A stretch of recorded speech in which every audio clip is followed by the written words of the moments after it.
Merci Jésus pour sa présence. Je salue vous tous qui se joignent à nous présentement.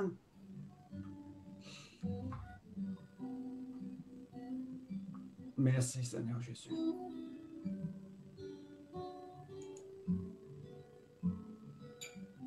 Alléluia. OK, nous sommes en direct, je crois. Ceux et celles qui sont connectés sur Facebook, s'il vous plaît, juste nous laisser savoir si vous nous voyez en direct. Amen. Alléluia. Nous avons des personnes qui nous sont chères, qui sont unies avec nous sur le Zoom. Alléluia. Je fais OK. Merci Jésus. Seulement nous laisser savoir si tout est correct de votre côté. Amen. Petite manipulation encore ici. Alléluia. Non, ça va venir. OK. Alors, bonjour vous tous qui êtes sur le panel Facebook. Francine, Hervé, ça va bien? Très bien. Et j'ai une autre dame à ma gauche ici. Vous allez bien aussi? Amen, amen. Alors, on va commencer notre rencontre ce matin. Nous avons un invité en la personne de pasteur Émilien. Et c'est une personne originaire de Rivière-au-Renard. On a à peu près le même âge, mais gloire à Dieu, il est dans une région où qui est en train de œuvrer là-bas et je vais le laisser se présenter après sa portion de chant de louange et je veux laisser la place immédiatement à ce que cette assemblée, on puisse être béni par la présence d'Émilien. Alléluia. Seigneur Jésus, merci pour ta grâce, merci pour ton amour, merci pour ta présence. Père éternel, nous savons que tu as envoyé ton Fils dans cette humanité pour venir nous sauver, venir nous délivrer. Et nous savons, Jésus, que tu es venu révéler l'amour du Père. Et gloire à ton nom. Et Jésus, tu nous as aussi envoyé le Saint-Esprit. Wow! Dieu le Père, Dieu le Fils, Dieu le Saint-Esprit, avec nous aujourd'hui, pour que nous puissions être la lumière du monde, afin que les gens puissent être sauvés, goûter à cette grâce merveilleuse. Dans le nom de Jésus, chaque personne qui se joint à nous ce matin, ou chaque personne qui écoutera cette assemblée en soirée ou sur semaine, puisse être bénie en abondance. Amen. Alors, je laisse la place au pasteur et à mon cher ami Émilien. C'est à toi, Émilien. Merci, Pasteur Michel. J'espère que vous allez bien ce beau dimanche. Écoutez, je suis content de vous retrouver encore aujourd'hui. Mon épouse Nancy est avec moi, à côté de moi ce matin.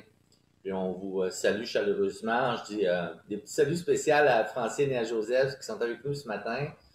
Et je vois Louise aussi. Bonjour Louise, vraiment content de vous voir. Bien sûr, bonjour à Michel et Serena. C'est toujours une joie de partager avec des gens de chez nous, des gens de notre région, notre belle Gaspésie qu'on aime tant, qui est tellement chère à notre cœur.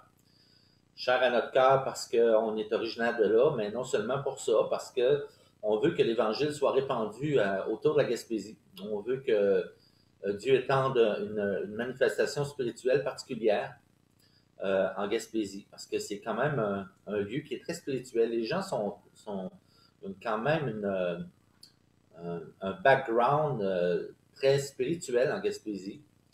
Et je pense que le Seigneur veut nous permettre de continuer cette œuvre-là. Puis, Pasteur Michel, avec l'Église à Grande-Rivière et son épouse Serena, font un travail exceptionnel, extraordinaire. Michel est vraiment, il porte l'Évangile de façon vraiment claire, précise, et j'aime beaucoup sa personne, j'aime beaucoup son amour pour Dieu.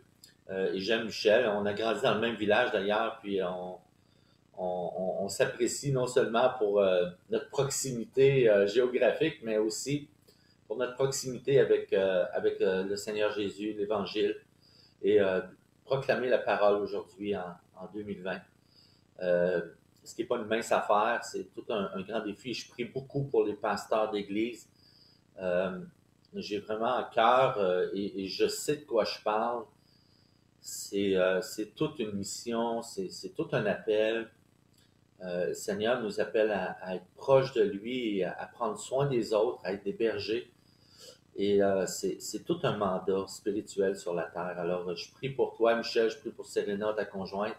Je prie pour tes 3 filles aussi, toute votre famille.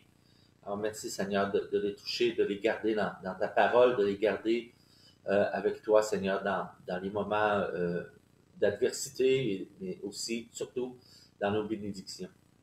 Alors, ce matin, j'avais demandé à Pasteur Michel si je pouvais me diriger vers la fête de Noël aujourd'hui, commencer tranquillement à me diriger vers la fête de Noël dans un message, mais aussi dans un chant. Alors, j'avais envie de partager un chant ce matin avec vous, un chant qui s'appelle « Il est un sauveur ».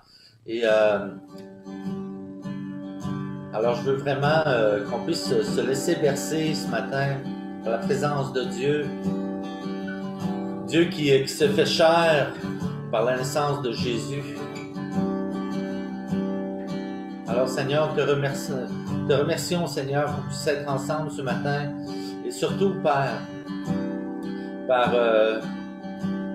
la technologie de Zoom, d'Internet, de Facebook, qu'on puisse partager l'Évangile ensemble, partager ensemble notre cœur de l'amour que nous portons pour Jésus. Alors, sois béni, l'Éternel, mon Dieu, d'être présent au milieu de nous ce matin. Oh. Un enfant nous est né, roi de liberté, un phare pour nous guider en ce Noël. Venons adorer nos présents à ses pieds. Joie dans le monde, louons le Fils en ce Noël. Voici Jésus, Emmanuel avec nous, proclamons-le. Il est le Sauveur, il est le Sauveur, sauvé et racheté, car de nous il s'est chargé. Il est le Sauveur, il est le Sauveur.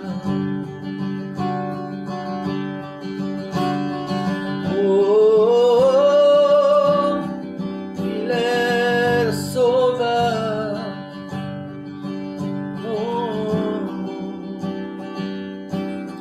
Tous à l'unisson,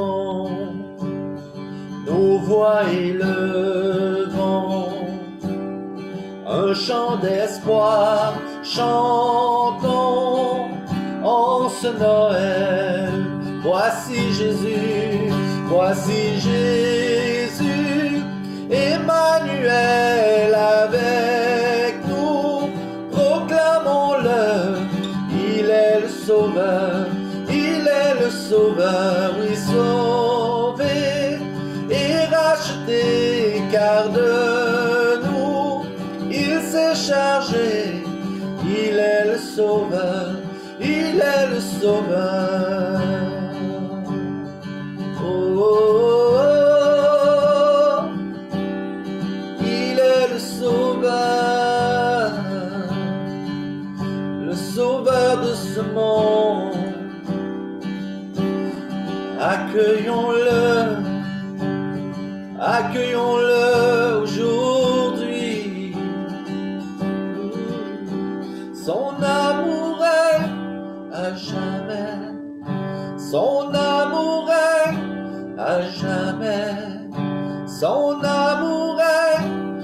jamais.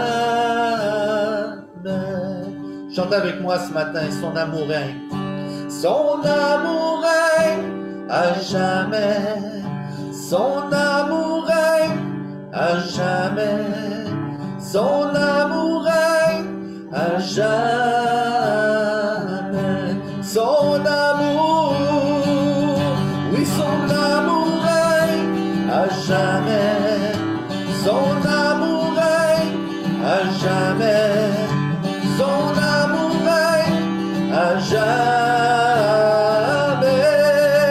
Voici Jésus, voici Jésus, Emmanuel avec nous. Proclamons-le, il est le Sauveur, il est le Sauveur, oui, sauvé et racheté, car de nous il s'est chargé. Il est le Sauveur, il est le Sauveur.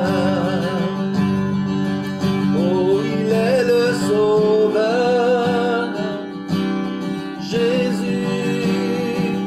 Oh, oh. Chante avec moi une dernière fois.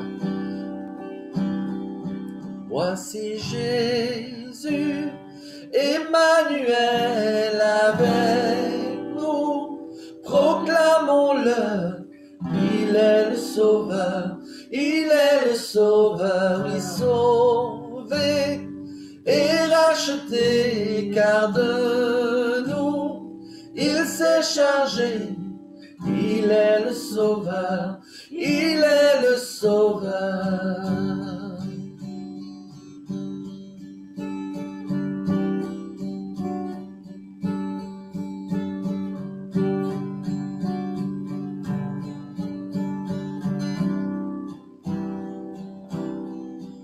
Il est le Sauveur. Oh, Jésus.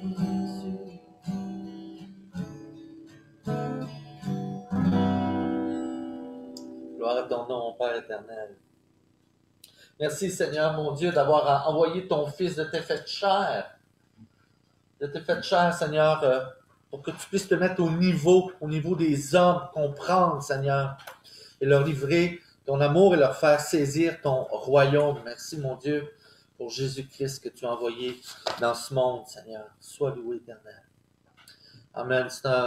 C'est vraiment un privilège pour moi de partager la parole avec les frères et sœurs de la Gaspésie, mais aussi il y a des gens du Québec en entier qui sont là. Et merci, Pasteur Michel, de me donner cette opportunité, ce privilège. Ça me fait chaud au cœur, puis c'est vraiment... je suis dans l'émotion par rapport à ça, parce que c'est quelque chose que j'aime tellement, partager la parole, puis faire connaître Jésus-Christ, notre Sauveur, autour de nous. Puis on a le privilège de le faire à travers Facebook, à travers Zoom, à travers les médias sociaux. C'est un plus grand privilège comme ça aussi. Alors, ce matin, je vais vous amener dans qui est Jésus. Qui est Jésus? Qui est sa famille? Qui sont ses proches?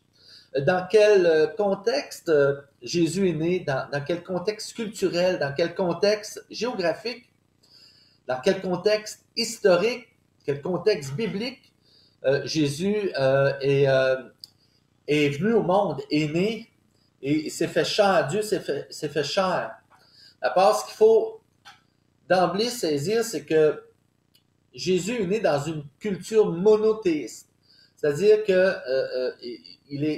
Dieu est adoré, et c'est un seul Dieu qui dirige le peuple d'Israël. Mais sous l'emprise d'une culture romaine polythéiste. Jésus arrive comme un être attendu depuis des siècles. Jésus arrive parce qu'il est prophétisé par les prophètes. On peut lire l'Ancien Testament, que ce soit Isaïe, Ézéchiel, Joël. Tous les prophètes, soit les petits prophètes ou les plus grands prophètes, ont prophétisé sur la venue de Jésus. Vous savez, selon les écrits de Sextus Julius Africanus, Et c'est pas un personnage de la bande dessinée d'Astérix que je vous nomme ce matin. C'est un écrivain du 2 et du 3e siècle qui, selon ses écrits, affirme que Noël, le premier Noël, aurait été célébré en l'an 336 de notre ère. Et pourquoi le 25 décembre? Parce que selon certains exégètes, la date du 25 mars a été calculée 9 mois avant le 25 décembre. C'est intéressant parce que, bien sûr, c'est des suppositions, mais on a présumé alors le 25 décembre parce que la conception de Jésus aurait été aux alentours du 25 mars. Donc, on calcule 9 mois jusqu'au 25 décembre. Mais vous savez, le nom de la fête de Noël a pris plusieurs formes dans plusieurs pays, entre autres en Belgique, on appelle ça la fête de l'hiver. Google maintenant présente Noël comme la fête de la famille. Et pourtant, pour tous les chrétiens de la terre, Noël, ben, c'est la naissance de Jésus-Christ. Mais je vais emmener quelques nuances ce matin parce que est-ce que vraiment dans nos vies aujourd'hui, là, et je regarde Noël, particulièrement aujourd'hui, Noël 2020, dans un contexte pandémique où Noël va être célébré confiné dans notre maison avec notre famille immédiate, Noël doit prendre son vrai sens, selon moi. Doit prendre la vraie définition de Noël, doit se manifester, c'est-à-dire la naissance de Jésus-Christ. Si chaque famille confinée pouvait dire le 25 décembre, bonne fête Jésus, si chaque famille dans leur foyer au Québec pouvait inviter le fêter, bonne fête Jésus, tu as la meilleure place à la table aujourd'hui, on t'offre notre meilleur repas, on t'offre notre cœur, on aurait fait un grand bout de chemin. Et si c'est le message que vous devriez livrer aujourd'hui autour de vous, c'est inviter le fêter. Permettez à toutes nos familles que le 25 décembre, on puisse souligner l'anniversaire de Jésus-Christ. En 2020, ce n'est pas quand Jésus est né, comment Jésus est né et pourquoi il est né, on sait pourquoi. Mais pourquoi faire naître Jésus une fois par année?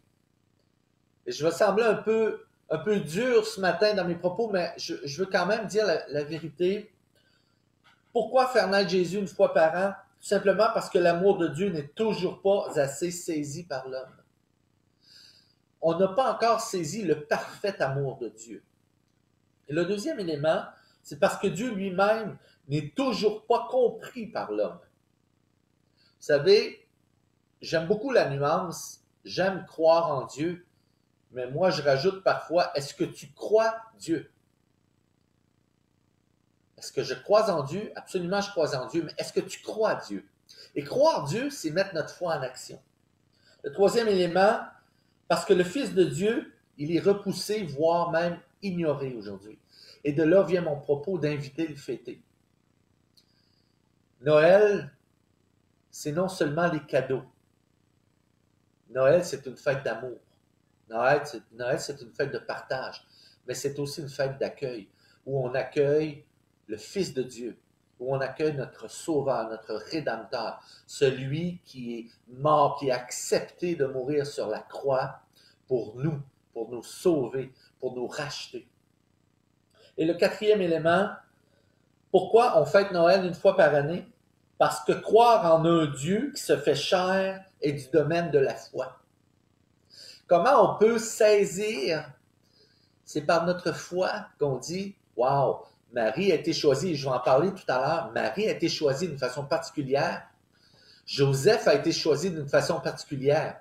Et vous allez voir, c'est extraordinaire, c'est épatant, parce que Joseph et Marie n'ont pas été choisis au hasard. Tout a été calculé par Dieu, et on va le voir tout à l'heure, par l'évangile de Luc et par l'évangile de Matthieu. D'abord, notre foi chrétienne à Noël est basée sur des valeurs telles que la joie, le partage, l'amour. Mais qui est à l'origine de ces valeurs?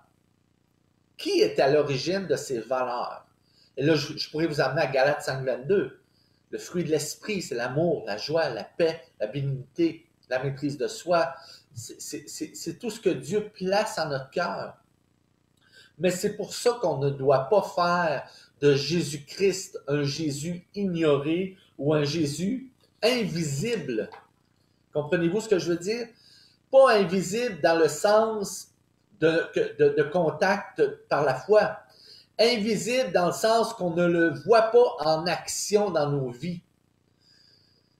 Si on pouvait s'arrêter, je vous invite à le faire à domicile aujourd'hui, en ce dimanche 13 décembre 2020, asseyez-vous et regardez les bénédictions que Dieu place sur vos vies. Elles sont extraordinaires. Et j'en parlais mardi dernier dans une rencontre aussi. Dieu veut se manifester dans cette pandémie, dans ce temps actuel. Et je crois que le Noël d'aujourd'hui, de 2020, doit prendre un sens spirituel. Dieu ne fait pas les choses à moitié. Dieu permet des choses pour se rapprocher de lui. Et c'est ça qu'il faut saisir. C'est ça qu'il faut se dire, Seigneur, je veux saisir le momentum du moment. Vous savez, par sa naissance, Dieu est entré dans la société des hommes dans la peau d'un nourrisson. Le créateur de l'univers est devenu homme. Et c'est pour ça que l'évangile de Jean nous le spécifie clairement dans Jean 1,14. La parole, elle s'est fait chair et elle a habité parmi nous. Dieu s'est fait homme parce que Dieu s'est dit, il faut que j'aille sur la terre parce qu'il y a quelque chose qui ne saisisse pas de mon amour. Il y a quelque chose qui ne saisisse pas. Alors, j'ai envoyé mon fils parfait, sans péché, sans tache, qui va battre et vaincre le péché et qui va vaincre à la croix pour nous. Et on va le voir tout à l'heure, c'est magnifique. Maintenant, le monde fête la naissance de Jésus pour tout autre tas de raisons. Noël est devenu le prétexte au laisser-aller, au matérialisme, à la fiesta. Noël est dégénéré à un événement social sécularisé qui passe complètement à côté de son sens véritable. Moi, je vous amène il y a 2000 ans. D'abord, le premier souffle de Jésus fut l'odeur des bœufs, l'odeur de l'âne, des moutons, l'odeur d'une crèche, de la paille. C'était frais, c'était humide, il était emmailloté. Quel roi, aujourd'hui, en 2020, accepterait de venir au monde dans de telles conditions? Quel roi? Mon roi. Alors, le fait que Dieu a permis que Jésus naisse dans de telles conditions démontre à quel point Dieu, aujourd'hui, connaît nos conditions et qu'il veut nous relever. Et il veut nous faire connaître. Nous sommes ses fils et ses filles. C'est un privilège. Et Dieu connaît nos conditions et dit, moi, je vais te relever. Toi, Michel, toi, Daniel, toi, Louise, toi, Joseph, toi, Francine, toi, Christine, toi, Jean-Jacques, toi, Jacqueline, tous les gens qui nous écoutent aujourd'hui. Jésus est roi, mais donnons-lui le trône qui lui revient. C'est un trône de gloire, même s'il est venu au monde sur la paille, dans des conditions à risque. Aujourd'hui, c'est des conditions à risque. Maintenant, nous tous réunis ce matin, que devons-nous faire de ce Noël? Et là, je vais vous amener dans une autre dimension qui m'intéresse beaucoup. D'abord, Noël est une histoire vraie où Marie a répondu à l'appel dans l'adversité et où Joseph a accepté le rôle d'un père adoptif pour Jésus. Il faut se mettre dans le contexte du temps. Imaginez, Marie, elle a accepté, elle a dit oui, c'est un des plus beaux oui de l'histoire. Là. Soyons honnêtes ce matin. Là. Le fait que Marie puisse dire à l'ange, je suis la servante du Seigneur, qu'il en soit fait selon sa volonté. Hey, Nous, comme chrétiens, c'est exactement ce que nous devons dire ce matin. Seigneur, qu'il en soit fait selon ta volonté. Je veux être ton serviteur. Exactement comme Paul a dit lorsque, sur le chemin de Damas, il a été visité par Jésus. Il a dit, que veux-tu que je fasse? Que veux-tu que je fasse? Noël, c'est aussi reconnaître Jésus dans la grandeur d'un Dieu et son humilité. Noël, c'est apprendre de la simplicité d'une naissance où le plus important, ce ne sont pas les obstacles sur le chemin, mais le chemin lui-même. Parce que Jésus a dit dans Jean 14,6, « Je suis le chemin, la vérité, la vie. » Noël, c'est réaliser que Marie a souffert par sa décision. Elle fut jugée, presque lapidée. C'est la réalité du moment. Noël, c'est réaliser que Joseph fut appelé à prendre soin comme un père doit faire. Un père doit faire, c'est-à-dire protéger, discerner, enseigner, aimer, écouter et obéir à la voix de Dieu pour protéger sa famille. Et je m'adresse aux pères, à tous les pères de famille ce matin, et je m'inclus là-dedans. Je prie à tous les jours, Dieu, pour ma famille. Je prie, Seigneur, protège ma famille. Et je demande un discernement à Dieu pour ma famille. Je demande à Dieu de me permettre de donner la parole pour enseigner, pour protéger ma famille. Noël, c'est ton propre appel. C'est ton appel, c'est mon appel, où tu dois sortir de ta mangeoire avec l'aide d'un Père céleste qui désire plus de toi. Dieu désire que tu sortes de ta paille, couché de ta paille, que tu te lèves et que tu marches, que tu répondes à l'appel. C'est ce que Jésus a fait. Et il l'a fait à partir de parents qui ont dit oui. Un père, une mère qui se sont impliqués, qui ont dit oui. Et je veux m'arrêter un peu ce matin sur Marie et Joseph. Parce que c'est Noël. Et Noël, ben, c'est le papa et la maman de Jésus également qui sont là. Marie a souffert, c'est une maman qui a accouché dans la douleur, dans l'enfantement. Marie, et je l'ai dit tout à l'heure, c'est selon moi le plus beau oui de l'histoire. Malgré la persécution, l'oppression, la violence, la peur, le doute, l'incertitude, l'incompréhension, elle va dire oui. Imaginez, ils sont appelés vers la ville de David, qui est Bethléem, pour un recensement.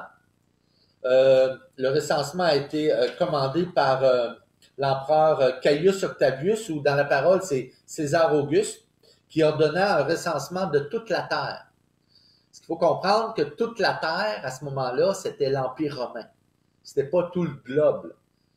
Dans la traduction, dans les écrits, toute la terre signifiait l'Empire romain. C'est l'Empire romain qui décrétait ces recensements. Alors Marie est dans l'incertitude, elle est près d'accoucher, elles arrivent à Bethléem, elle recherche, Joseph recherche un hôtel, un endroit où Jésus puisse venir au monde de façon plus confortable. Mais ce n'est pas ce que Dieu veut nous faire saisir comme message. Ce n'est pas ce que Dieu veut nous lancer comme message. Vous savez, le peuple juif attendait un roi, un conquérant sur un cheval avec l'épée qui allait venir les libérer des Romains. Ils attendent un conquérant sur la monture, alors que Dieu va se faire chair en Jésus-Christ sans la moindre luxure. Alors, eux n'ont pas saisi, parce que pour eux, Dieu va envoyer le Messie, quelqu'un qui va venir les délivrer. Sur un cheval, un conquérant, quelqu'un qui va venir les libérer des Romains, mais c'est pas ça. Jésus, lui, ce qu'il veut, c'est libérer les cœurs. C'est ça l'essentiel. Dire oui, pour Marie, dire oui à l'époque, c'était se risquer au sarcasme, se risquer à la lapidation, se risquer à être jugé par les autres. Est-ce que votre oui, quand vous avez dit oui à la renaissance pour renaître en Jésus-Christ, ça vient avec les risques.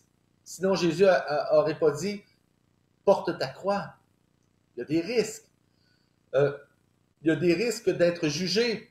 Il y a des risques qu'on rit de toi. Je me souviens quand j'étais jeune, quand j'allais à l'école, mes parents étaient très impliqués au niveau du renouveau charismatique. À l'époque, à mon village, à Rivière-au-Nord, et puis on avait des rencontres de prière, on priait Dieu, on louait le Seigneur avec la musique, et on se moquait de moi. Tous les jours, on se moquait de moi dans l'autobus quand on allait à l'école. Et je suis certain que Michel, ça a été la même chose pour lui, pasteur Michel. Quand on allait à l'école, les gens qui étaient proches de Dieu, qui avaient mis Dieu et Jésus-Christ le premier dans leur vie, on était sous le feu, sous la rampe du sarcasme et de la moquerie. Mais imaginez Marie qui porte l'enfant dans un contexte, une culture juive très patriarcale, et qui va annoncer à Joseph, je suis enceinte. Joseph ne sait pas trop comment faire. Et ben voyons, Marie, elle, la seule question qu'elle va poser à l'ange, comment cela va être possible? Parce que je n'ai pas connu d'homme. Je n'ai pas connu d'homme. Et ça veut dire, je n'ai pas couché avec des hommes. Je n'ai pas connu d'homme. Pourtant, Isaïe, entre autres, un des prophètes qui a prophétisé la venue de Jésus, a dit « La Vierge deviendra enceinte. Elle enfantera un fils et lui donnera le nom d'Emmanuel, qui signifie Dieu avec nous. » Dire oui dans nos propres vies, c'est aussi vivre des risques. Et c'est là que je veux vous amener ce matin. Dire oui à Jésus-Christ, c'est vivre des risques. Est-ce que vous êtes assez fort dans votre foi pour dire à votre famille, OK, on prend un instant aujourd'hui, on est des chrétiens, même si on ne pratique pas, on ne va pas à l'église, même si on a une culture chrétienne, aujourd'hui, le 25 décembre, mes enfants, ma conjointe, on invite le fêter. Bonne fête, Jésus, c'est ta fête. Juste ça, juste prendre un temps de dire merci, Jésus, d'être venu dans ce monde pour nous faire saisir tout l'amour que tu peux nous donner. Nazareth. Nazareth, c'est un petit village de la Galilée. C'est nommé, imaginez là, nommé la Galilée des gentils. Quand on lit Matthieu 4,15, c'est la Galilée des gentils, des païens. Mais vous savez, les païens, c'est pas nécessairement ceux qui croient pas. Les païens, ça veut dire paysans. Ça veut dire des gens qui n'ont pas entendu parler de l'Évangile. Des gens qui n'ont pas entendu parler de Jésus-Christ. On les appelait les païens ou paysans. Et le terme a été déformé au fil des siècles. Puis je me souviens quand j'étais plus jeune, les gens qui n'allaient pas à l'église, on les appelait « sont des païens ». Ils ne viennent pas à l'église, ils sont des païens, ils ne croient pas en Dieu. Il faut nuancer parce que dans la vraie nomenclature des païens, c'est des gens qui n'avaient pas entendu parler de l'Évangile encore. C'était des cultivateurs, des gens qui s'occupaient de la terre, qui étaient loin des grandes villes. Si Dieu a choisi Nazareth, cela démontre qu'il est le sauveur du monde et non seulement de l'élite d'une seule nation, mais de tous. Dans ce village, ce petit village de Nazareth, et imaginez, là, Nazareth, il n'y a aucune route principale qui passait par ce village. Nazareth, c'est un village très peu connu. D'ailleurs, Joseph, on va le voir tout à l'heure, Joseph exerçait son métier de charpentier dans la ville de Séphoris, qui est à quelques kilomètres au nord de Nazareth. Jean 1,46 dira « Peut-il venir de Nazareth quelque chose de bon ?» a dit Nathanaël. Ça veut dire Nazareth, voyons donc, on ne la connaît pas, c'est un petit village de quelques bourgades, c'est des petites maisons, des gens qui exercent, qui font du pain, qui élèvent leur famille, tout petit village, pas connu. Et c'est dans ce contexte-là que Marie va faire grandir l'enfant qui est en elle. C'est dans ce contexte-là que Jésus va grandir. Il va apprendre la force de la famille. C'est dans ce contexte-là que Jésus va apprendre le métier de charpentier avec son père. Oui, Marie, elle était vierge. J'insiste là-dessus parce que c'est capital. Pour que notre Rédempteur soit en mesure de payer le prix de nos péchés et de nous apporter le salut, il fallait qu'il soit en sa seule personne, pleinement homme, sans péché et pleinement Dieu. C'était Jésus. Et c'est pour ça qu'on insiste sur la virginité de Marie. Marie dira, je suis la servante du Seigneur, qu'il me soit fait selon ta parole. Luc 1, 38. Moi, je dis wow à ce verset-là. Parce que si je le mets dans le contexte aujourd'hui, la question que je te pose, est-ce que tu es prêt à dire la même chose alors que Dieu te lance l'appel? Est-ce que tu es prêt à accepter cette mission? Alors que le peuple juif attend un conquérant, comme je le disais tout à l'heure, Jésus va arriver dans un contexte simple, qui va naître dans une crèche, une mangeoire. Alors que 2000 ans plus tard, Dieu te fait le même appel. Le oui de Marie doit nous servir de rampe de lancement. Je vais vous parler un peu de Joseph. Dieu choisira un charpentier, un bâtisseur, maître dans l'art de construire comme un père terrestre. Joseph travaillait, comme je le disais tout à l'heure, dans la ville de Séphoris, à quelques kilomètres de Nazareth au nord. Il était d'ailleurs reconnu comme un des meilleurs charpentiers de la région et un des meilleurs charpentiers de l'époque. Joseph était habile de ses mains et appelé à être habile de son cœur. Joseph est un charpentier et il était appelé, Dieu l'a choisi parce que Dieu a vu en lui un homme habile aussi de son cœur. Joseph ne s'attendait sûrement pas à éduquer et à élever le Fils de Dieu, le Sauveur de ce monde. Mais Dieu ne fait pas les choses à moitié. Et là, je vais m'arrêter sur un point capital dans le message de ce matin. Dieu ne fait pas les choses à moitié. La descendance de Jésus, selon la loi juive, devait être parfaitement ajustée pour que Jésus puisse être qualifié pour occuper le trône de David. Et je vous amène dans deux évangiles ce matin. D'abord, l'évangile de Matthieu et l'évangile de Luc. Pourquoi? Parce que l'évangile de Luc et de Matthieu sont les seuls à répertorier la généalogie de Jésus-Christ. Et souvent, c'est des passages qu'on passe par-dessus. Hein? Il engendra, il est né de, le fils de, quand on lit aussi les nombres et tout ça, c'est... Mais pour les Juifs, la descendance, la culture de la famille, des 12 tribus est extrêmement importante. Et pour que Jésus soit parfait au niveau généalogique, il fallait que le père et la mère soient parfaitement alignés dans la descendance de David. Et regardez comment c'est extraordinaire. D'abord, la première généalogie se trouve dans Matthieu 1, 1 à 17. Et je ne la lirai pas ce matin, je vais vous en faire grâce, mais je vais vous inviter à y aller cette semaine ou avant le 25 décembre pour comprendre toute l'importance de cette généalogie-là. D'abord, dans Matthieu 1, 1, 17, on la qualifie de généalogie légale parce qu'elle est de lignée descendante, c'est-à-dire de Abraham à Joseph.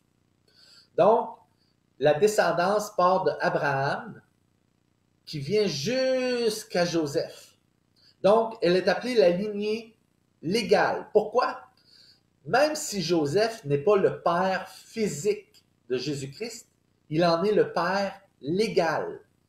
Et il est la descendance directe de David par Abraham pour occuper le poste, je vais utiliser le mot poste ou le titre de père légal de Jésus. Et suivez-moi, ça devient important quand on parle de la généalogie de Luc. La seconde généalogie de Luc se trouve dans Luc 3, versets 23 à 38. Et cette généalogie-là, elle est la généalogie de sang. Et elle est une lignée ascendante, c'est-à-dire qu'elle part de Marie jusqu'à Adam. Donc, la lignée descendante part de Abraham, la lignée légale de Abraham jusqu'à Joseph. Elle est d'une lignée descendante, pardon. Et la lignée ascendante part de Marie jusqu'à Adam. Et c'est le lien de sang. Et c'est la lignée de Marie, parce que regardez le premier verset, je pense que c'est le verset 24 ou 23, qui dit la supposée généalogie de Joseph. Et on voit que on nomme fils de Élie, H-E-L-I, qui se trouve être l'arrière-grand-père ou le grand-père de Marie, ni plus ni moins. Donc, c'est la lignée de sang de Marie qui va jusqu'à Adam. Donc, Jésus est donc le descendant de sang de David par Marie et le descendant légal de David par Joseph. Par ces deux généalogies, Jésus est donc parfaitement qualifié pour occuper le trône de David. Non, mais combien trouvent que la parole de Dieu, elle est parfaite? Elle est parfaite. Moi, depuis quelques années, j'ai trouvé ces passages-là extraordinaires. Ça nous prouve à quel point Jésus, non seulement Jésus est choisi, hein, Dieu a choisi son fils pour envoyer ça, mais Marie est choisie et Joseph est choisi. Qui d'autre que Marie et Joseph aurait pu relever cette tâche? Leur qualité spirituelle est humaine. En fait, leur qualité spirituelle et humaine ont eu un impact sur notre présence ici aujourd'hui. Et ne l'oublions pas, Joseph et Marie ont un mandat.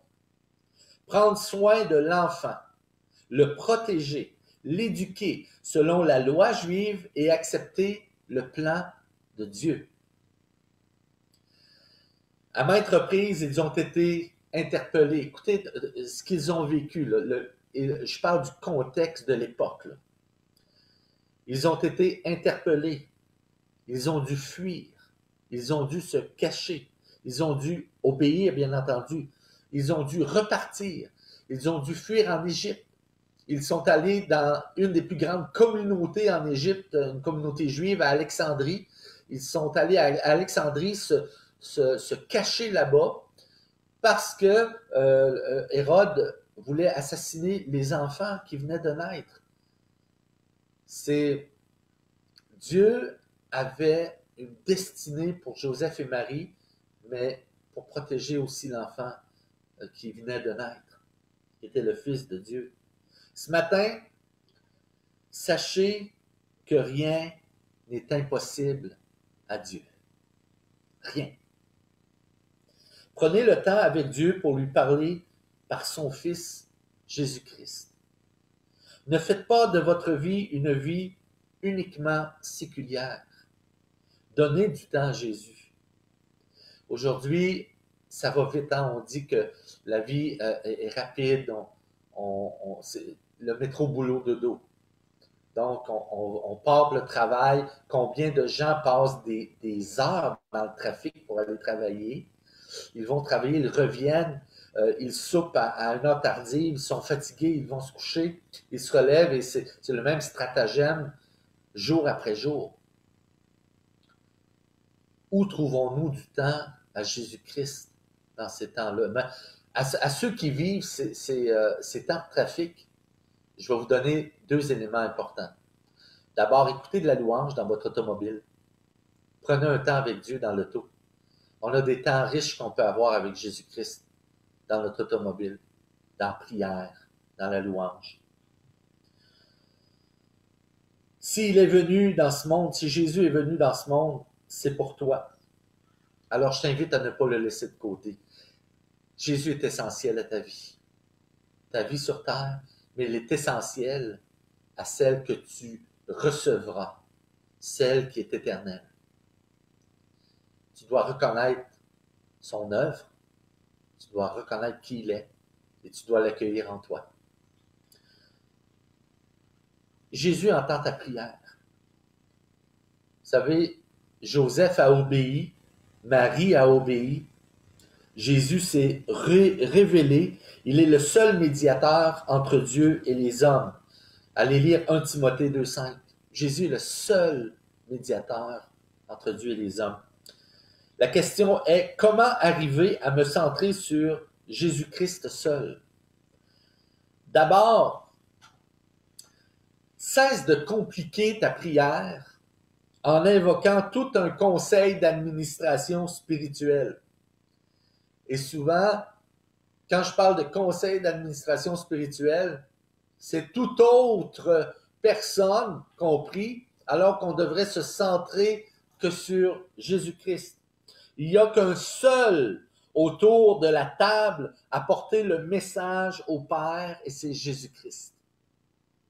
Et quand je parle de conseil d'administration spirituelle, et ce n'est pas un jugement ici, combien encore de gens vont prier la Vierge Marie, alors que Marie, elle est dans la présence de Dieu. Ils vont invoquer Saint Joseph, ils vont invoquer les saints, ils vont invoquer les morts, ils vont invoquer, alors qu'on sert le seul Dieu vivant sur cette terre qui est Jésus-Christ. Nous servons le seul Dieu vivant qui est Jésus-Christ. Alors, cessons d'invoquer tout un conseil d'administration. Il y a un seul PDG et c'est Jésus-Christ.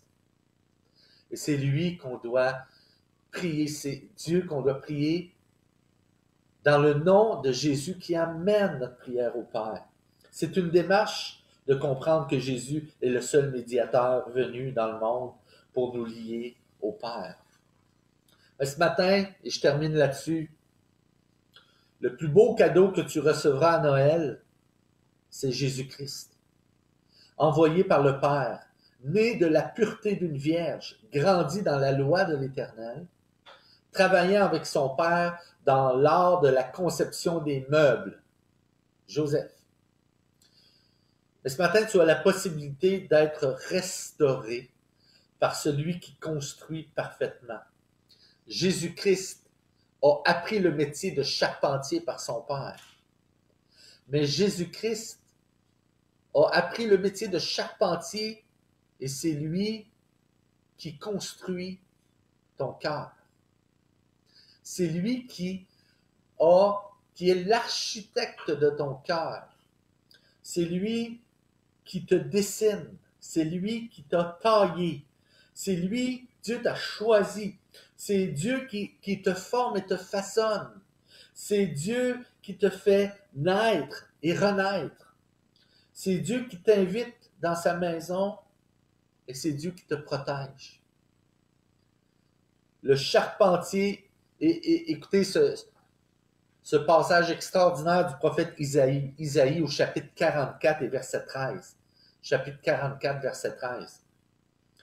Le charpentier étend le cordeau, c'est-à-dire la mesure, fait un tracé au crayon, façonne le bois avec un couteau et marque ses dimensions avec le compas. Et il produit une figure d'homme, une belle forme humaine pour qu'elle habite dans une maison. Dieu t'a formé, Dieu te connaissait. Et par Jésus, tu as la possibilité d'habiter dans la maison de l'Éternel pour l'éternité. Quel privilège d'accueillir Jésus dans ta maison pour Noël et l'accueillir surtout dans ton cœur. Éphésiens 3,17 dira « Christ habite dans vos cœurs par la foi, afin qu'étant enraciné et fondé dans l'amour, vous puissiez comprendre avec tous les saints quelle est la largeur, la longueur, la profondeur, la hauteur, et connaître l'amour de Jésus-Christ qui surpasse toute connaissance. » Ce matin, Noël, c'est ta propre naissance, car Christ vit en toi. Tout a débuté par le oui de Marie et de Joseph. Aujourd'hui, et je termine là-dessus, tout peut débuter par ton propre oui. Tout peut débuter par ton propre oui. Alors Seigneur, je te prie Seigneur pour tous ceux qui sont à l'écoute aujourd'hui, ce matin. Et j'étends ma prière Seigneur sur leur famille élargie, que nous puissions être un témoignage Seigneur en ce Noël d'un Jésus simple, d'un Jésus qui est né simplement. Et Père, ne compliquons pas. Apprends-nous à ne pas compliquer les choses, à garder les choses simples, les choses, Seigneur, accessibles, parce que tu es un Dieu accessible par Jésus-Christ. Ce matin, je te prie pour toutes les familles, pour qu'on puisse avoir un Noël, Seigneur, au-delà du confinement, avoir un Noël où on t'invite et qu'on puisse prendre conscience de la richesse de t'avoir près de nous, Jésus. Amen. Soyez bénis aujourd'hui. Merci, Pasteur Michel. Oh, merci, Jésus. On veut dire un merci grandement à Émilien pour cet enseignement. Vraiment un enseignement riche. Vraiment riche. Et ce que je retiens de cet enseignement, c'est l'espérance. Il nous a donné un message d'espérance. Et j'aime lorsqu'il disait que Noël, c'est notre appel. Et j'aime aussi le fait qu'il a dit que le oui de Marie est le plus beau oui de l'univers ou de notre histoire. Et unissons-nous avec le oui de Marie. Laissons Christ grandir au plus profond de nous-mêmes jusqu'à un tel point qu'il puisse être manifesté dans notre génération. Et je veux juste ouvrir une petite parenthèse. Prenons le temps aujourd'hui, maintenant, ce soir, de prier pour les personnes qui sont affectées directement par la conséquence ou par la pandémie à l'heure actuelle. Nous, dans notre région de Grande-Rivière, de Changlor, on connaît des gens qui sont affectés directement. Il y a des corps de métier qui sont affectés directement. Et j'ai reçu un appel tantôt, il y a même des amis proches qui sont hospitalisés à l'heure actuelle. Et je ne comprends pas tout ce qui se passe au niveau de cette maladie, mais je sais une chose, cette maladie, elle est là, elle est réelle. Indépendamment de ce que les gens peuvent dire, notre but n'est pas de comprendre ce qui se passe alentour de nos vies. Notre but, c'est de relâcher la présence de Dieu, afin qu'au milieu de ce que nous sommes en train de vivre, nous pouvons relâcher l'espérance, l'espoir. Alors, appuyons-nous sur ce Jésus merveilleux. Et j'ai fait un message sur la télévision communautaire et je lance cet appel en 2021. Je veux être là pour toi. Et Jésus était la personne qui nous a lancé ce message. Je veux être là pour toi. Car il nous a dit, je ne vous abandonnerai jamais, je ne vous délaisserai point. Je suis avec vous tous les jours jusqu'à la fin du monde. Et profitons du message que le pasteur Émilien nous a lancé ce matin. Réécoutons-le, partageons-le avec nos frères et sœurs, même avec la famille qui ne connaissent pas encore ce merveilleux message de l'espoir qui est la naissance de Jésus-Christ et la vie de notre Seigneur Jésus maintenant est de plus en plus important. Alors, sur ça, prenez juste un temps chez vous, à la maison, ceux qui nous écoutent, ceux qui ont la foi de Dieu dans leur vie, de prier pour leur entourage concernant la situation actuelle. Amen. et unissons-nous avec le oui de Marie et vivons dans une unité de l'esprit, dans le lien de la paix.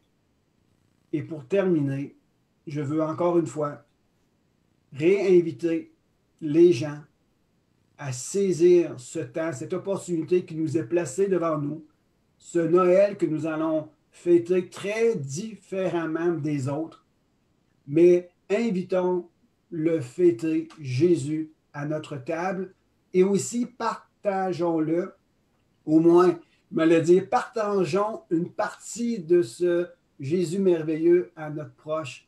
Au lieu de leur donner une part de gâteau, probablement qu'ils ne seront pas à notre table pour ce Noël, bien, profitons de leur partager une partie de ce Jésus. En ayant un coup de téléphone, une carte virtuelle, un message via Messenger, partageons de cet amour les uns envers les autres. Et Jésus, tu es le bienvenu dans nos célébrations maintenant. Jésus, tu es le bienvenu au milieu de nous. Nous sommes au cœur même d'une des grandes fêtes de la tradition juive qui est la fête de Hanouka, la fête de la lumière ou la fête de l'huile. Alors laissons Jésus venir nous éclairer nos cœurs, nos vies, venir mettre de l'huile dans nos vies afin que cette lumière puisse briller tout autour de nous. Alors je bénis votre vie, soyez pleinement rassurés que notre espérance en Christ Jésus est renouvelée par la présence du Saint-Esprit dans nos cœurs. Je termine en laissant le dernier mot et la dernière bénédiction à notre invité de ce jour, à Émilien. Amen, Émilien, je te laisse conclure cela. Pasteur Michel, j'ai à cœur de faire un chant pour terminer. Il y a un chant que j'aime beaucoup qui s'appelle « Ô vient bientôt Emmanuel ». Puis je voudrais terminer ce matin en vous partageant ce chant qui pour moi à mes yeux est un des plus beaux chants pour la fête de Noël.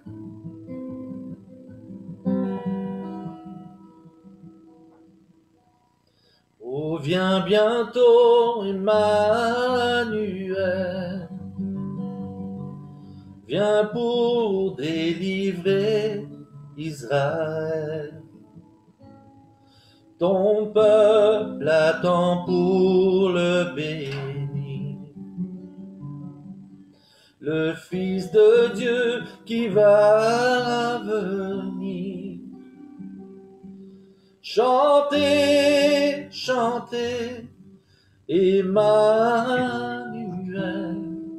est né pour toi, Israël.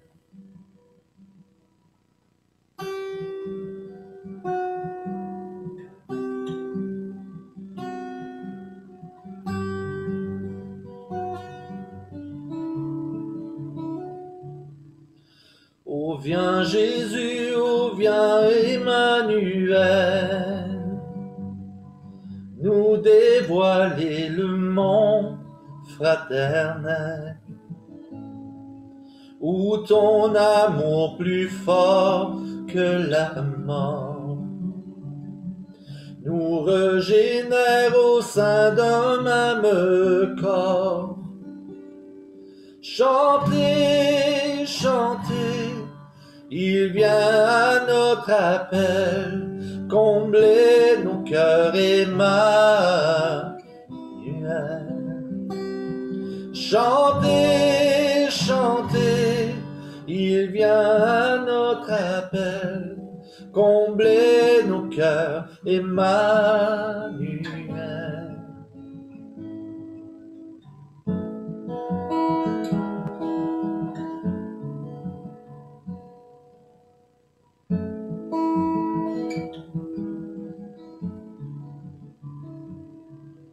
Ô viens Jésus, toi notre roi, viens nous rassembler dans la joie, que tous les hommes en tout lieu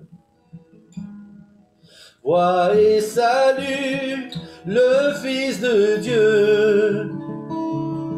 Chantez, chantez, Emmanuel est ton sauveur, ô Israël. Chantez, chantez, Emmanuel est ton sauveur, ô Israël.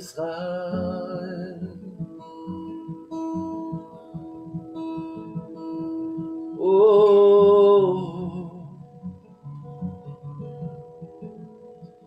Merci Jésus d'être venu dans ce monde pour nous racheter, pour venir nous sauver.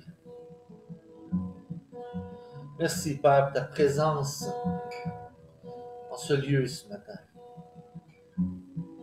Je partage la prière de Pasteur Michel, que chacun dans nos milieux, dans nos familles, puisse être touché, donner une part, Seigneur, une part de Jésus que nous avons dans notre cœur à nos proches. Alors sois béni, Éternel.